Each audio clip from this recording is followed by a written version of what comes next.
In the shadows of Mexico's cartel-ridden underbelly, there's a woman known as La Diabla, and she orchestrated one of Mexico's most gruesome, horrifying criminal organizations imaginable. You're not going to believe this. Martha Alicia Mendez Aguilar, a high-ranking member of the ruthless Jalisco New Generation Cartel, played on the most vulnerable, poor, pregnant women desperate for a better life. She lured them into remote, makeshift clinics with false promises of medical care and support, but once there, the nightmare began. Under La Diabla's command, her gang performed illegal C-sections, often botching them intentionally to kill the mothers. Their organs were harvested and sold on the black market. Hearts, kidneys, livers, turning human life into cold profit.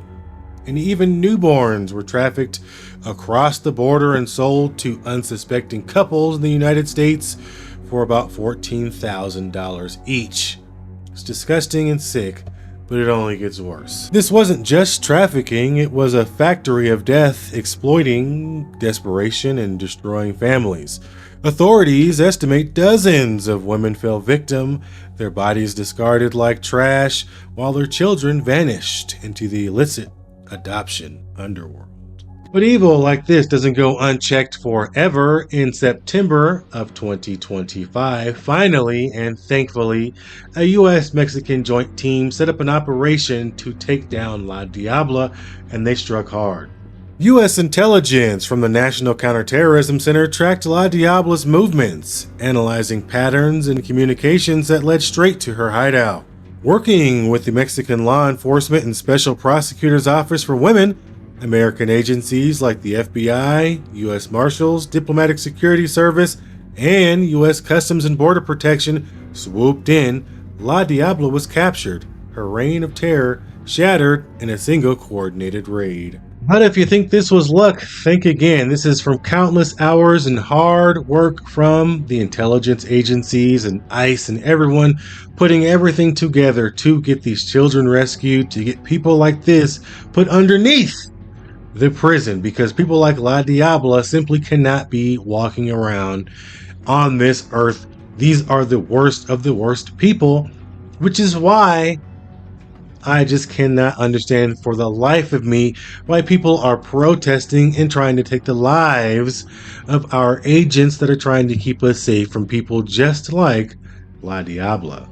Now in Mexican custody, La Diabla faces a grim future. Charges could include human trafficking, multiple counts of homicide, organ trafficking, and cartel-related organized crime. Crimes that in Mexico carry sentences of up to life in prison or more if multiple victims are confirmed.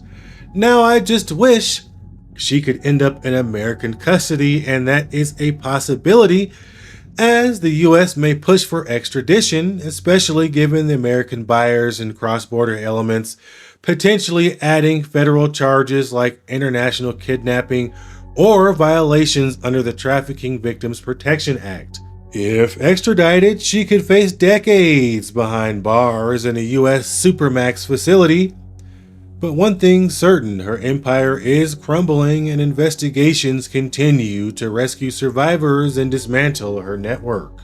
Stories like La Diabla's constantly remind us of the real threat and the real monsters that are lurking near our borders.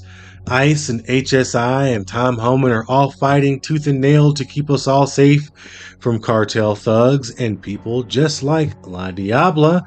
Yet, they are still having to face domestic terrorism and face the fact that people from home are trying to take them out.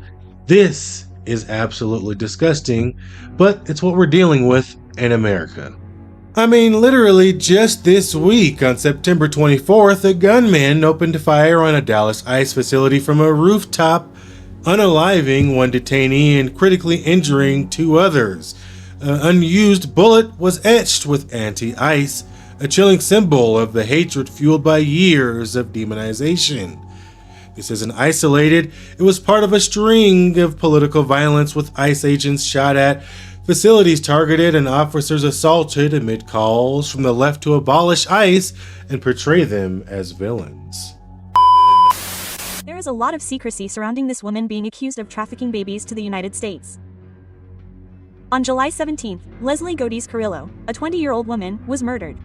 Her body was buried clandestinely, and days later she was found in a house in Ciudad Juarez without her baby. This 20-year-old woman was 7 months pregnant and her body was lying in this home without the baby.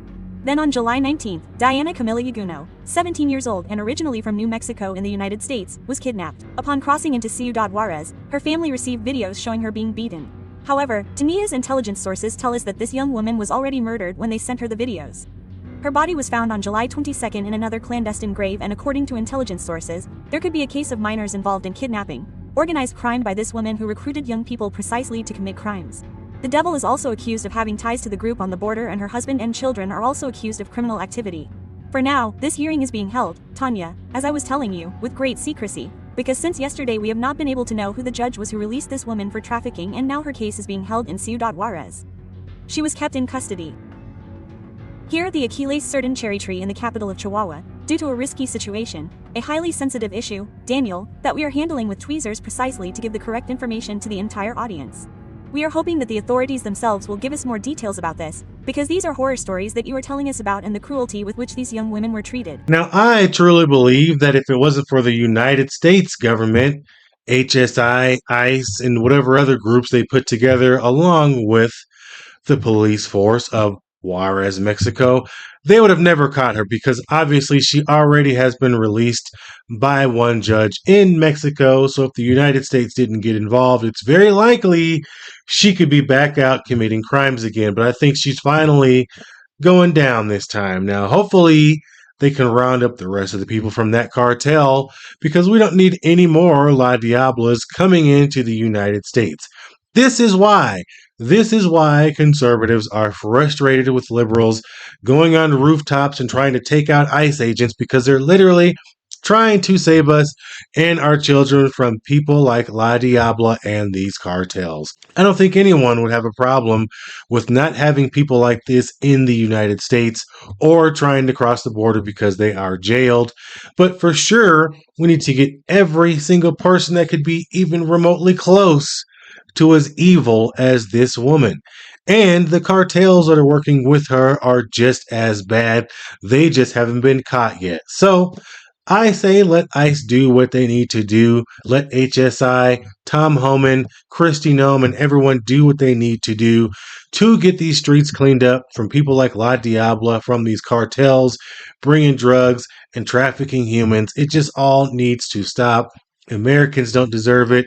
No one deserves it. No human on earth deserves to be trafficked. So I absolutely believe that this needs to be done. Let people do their jobs. Stop trying to protest against people that are trying to keep us safe. It literally does not make any sense, and you look like idiots. You guys be on the lookout when you go shopping, when you're in parking lots, wherever you're at, for people like La Diabla or anybody that could be involved with trafficking. They have all sorts of tactics. They will use children to try to lure you in. Do not be foolish if something seems off. Trust your gut instinct. Don't be afraid to call the police. And please stop getting in the way of ICE. I'll catch you guys in the next video. Peace.